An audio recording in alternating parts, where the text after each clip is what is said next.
Hello everyone, Top Hat Waffle here, and today we're going to pick up where we left off last time when we drew the top-down layout for our first competitive level.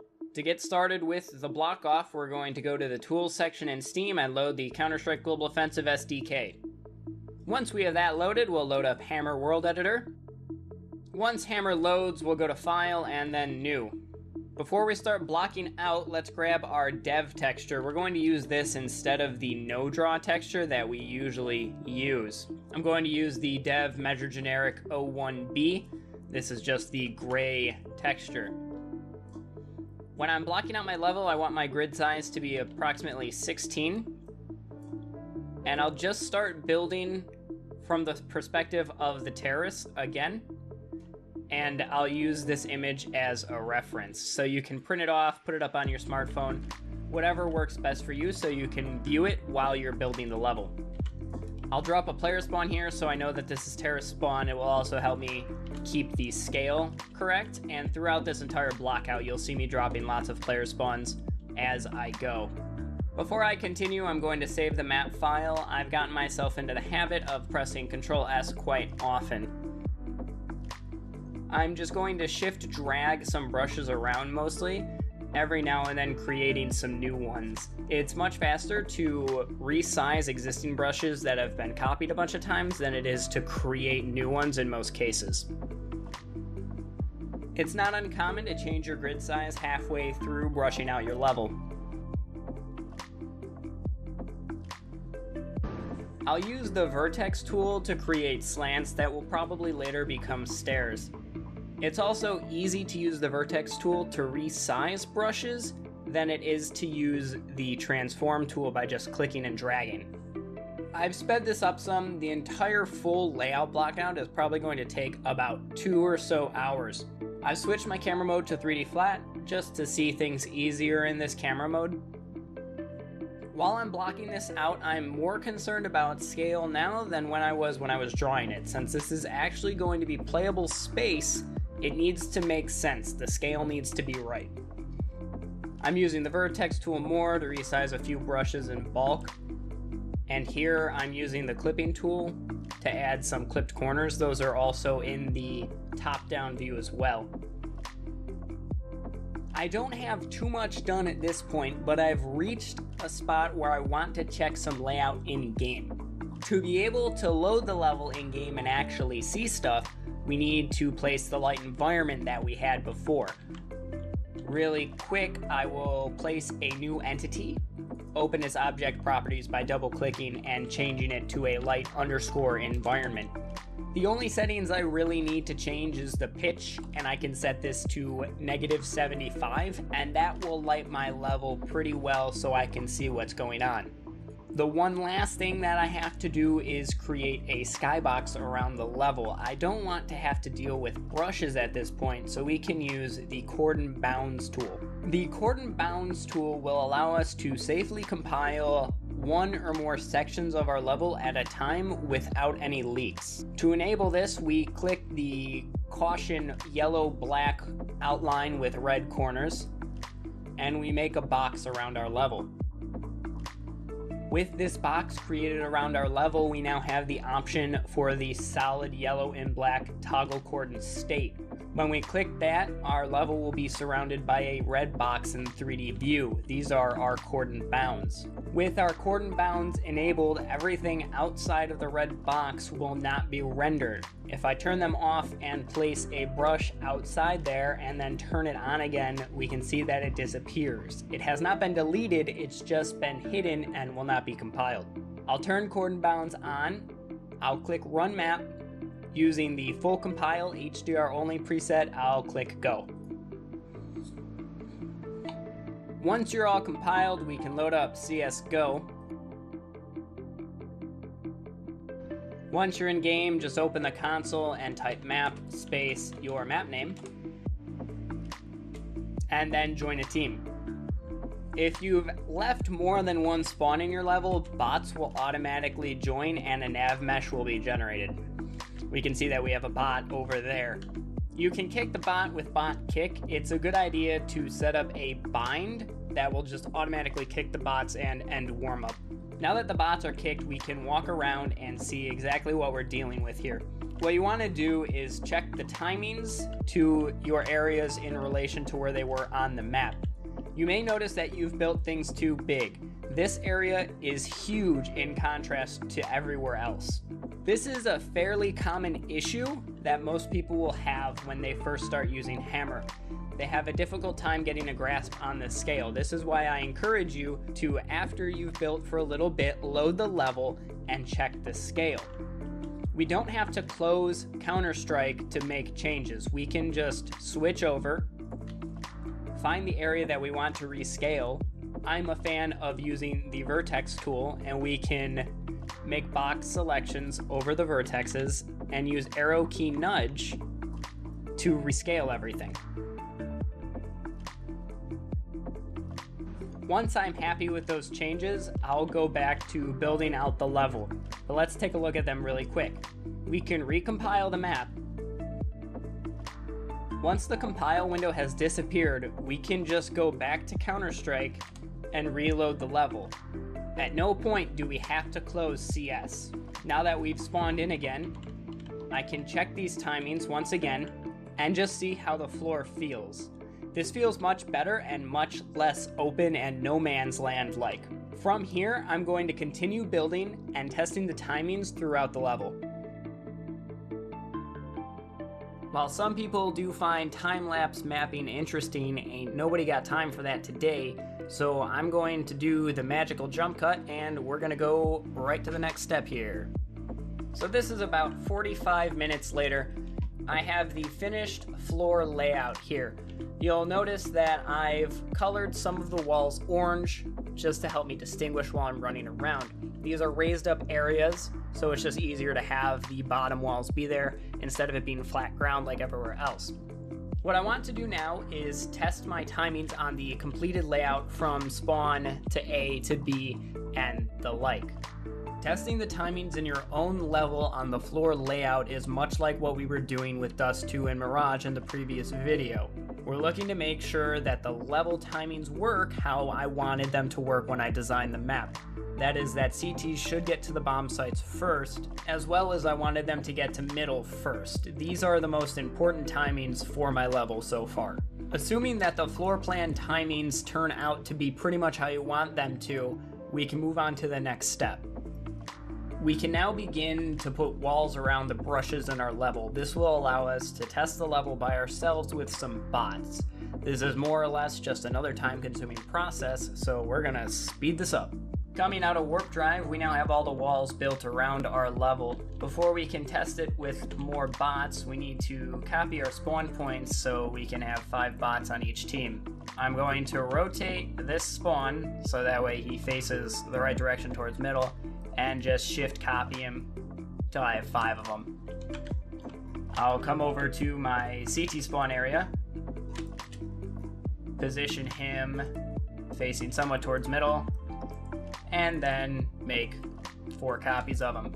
So we have 5 of each. We now need to create the bomb site volumes that will allow the bomb to be planted. If we go over to the texture browser and then in the filter type trigger, we'll get this orange texture that says trigger on it. Double click to select it. This is going to be used to create the volume for our bomb site. For this, we'll want to switch our camera mode back to 3D textured, zoom in on the area that will be the bomb site volume, and then just create the brush in that area. This is a transparent texture so we can see through it while we're working in our level. Press Ctrl T, which will turn it into a function detail by default.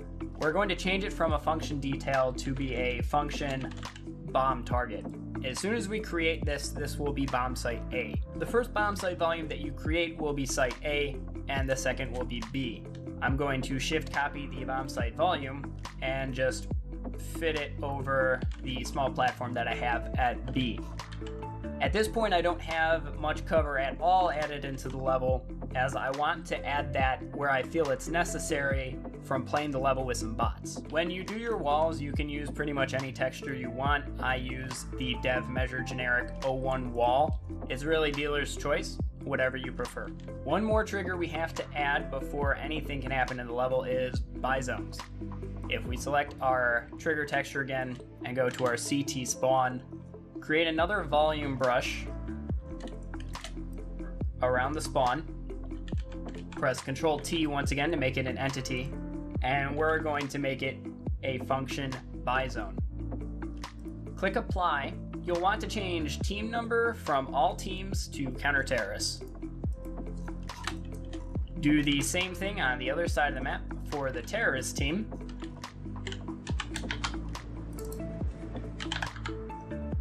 Except make sure you set this one to terrorists.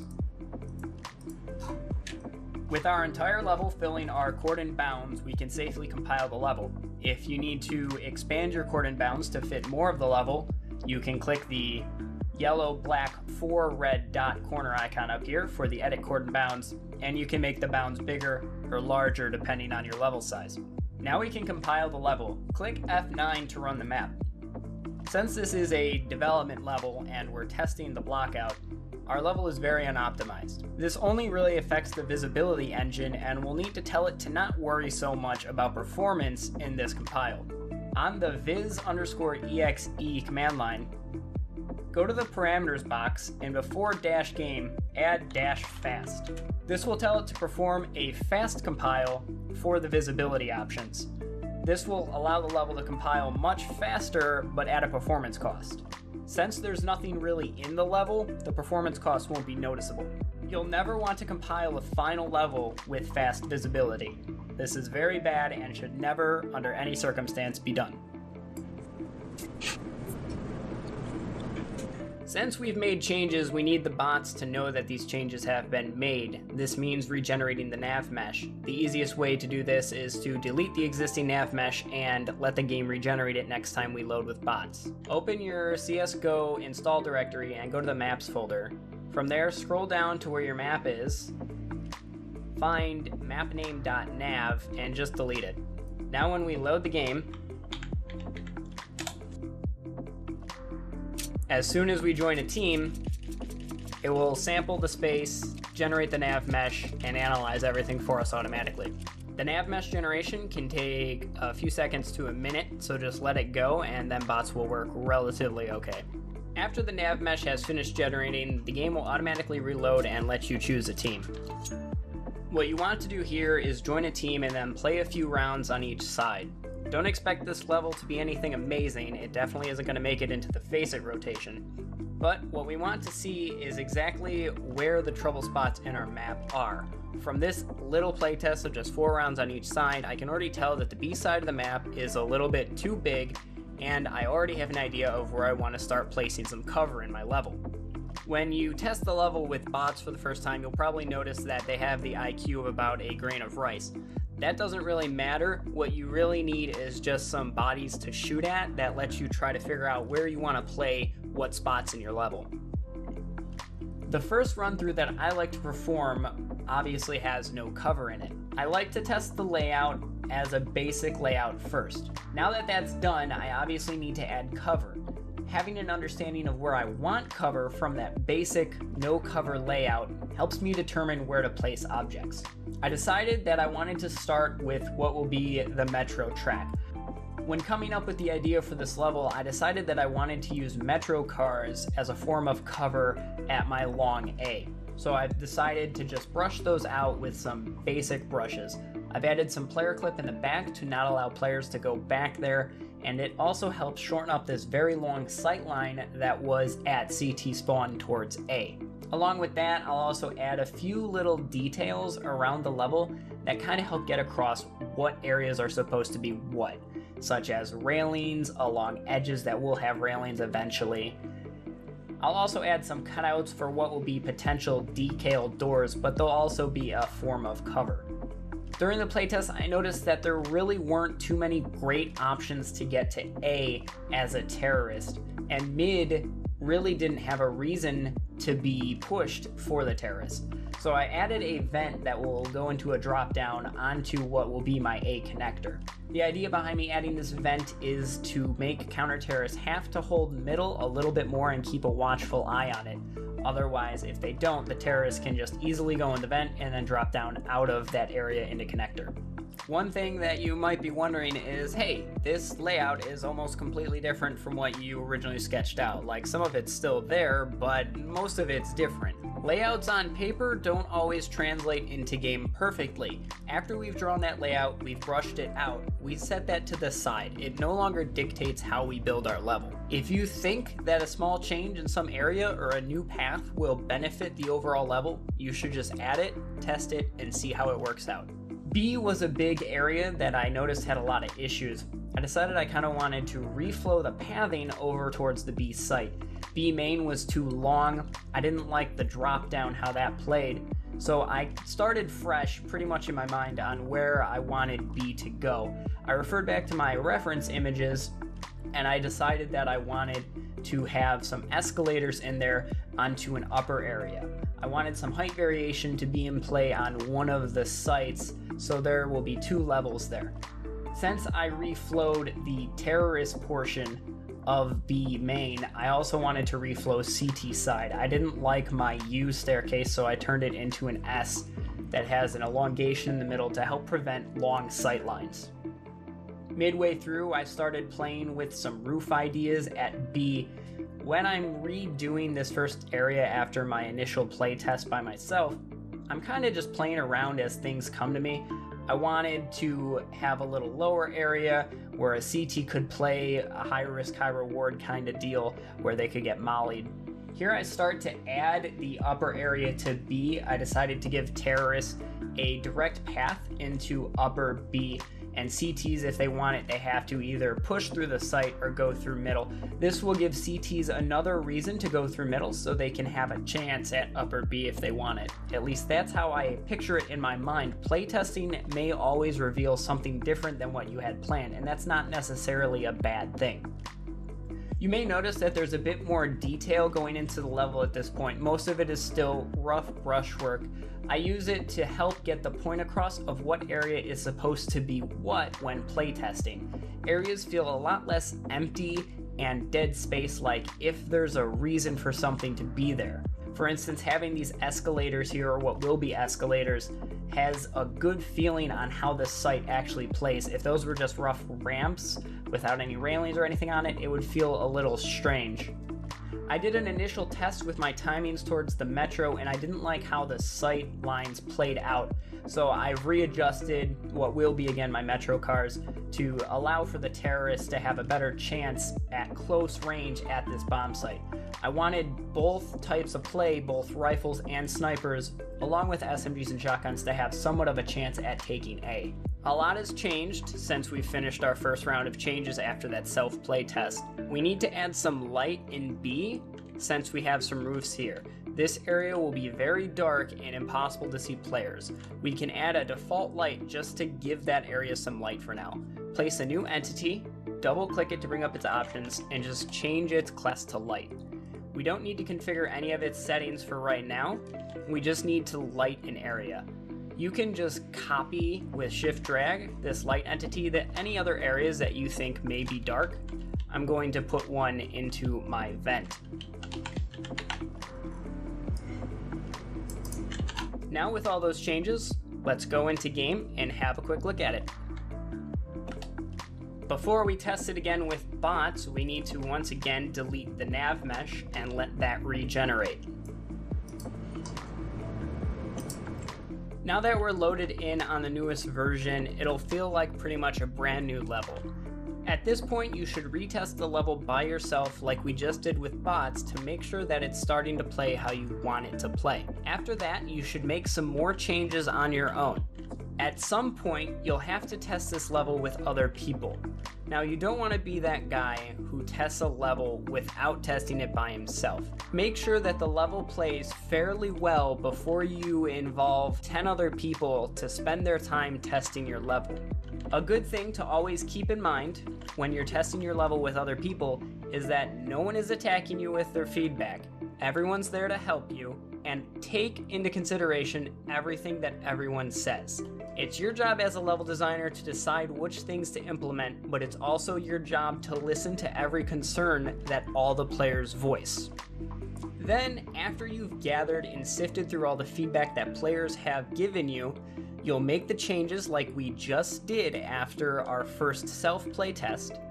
You'll test them again with bots, and then when you feel ready, you should test it with people one more time. If you're having trouble getting enough people to playtest your level, there's a few ways that you can get about 10 other people to help test your level with you. There's a few services that'll allow you to test your level, all for free.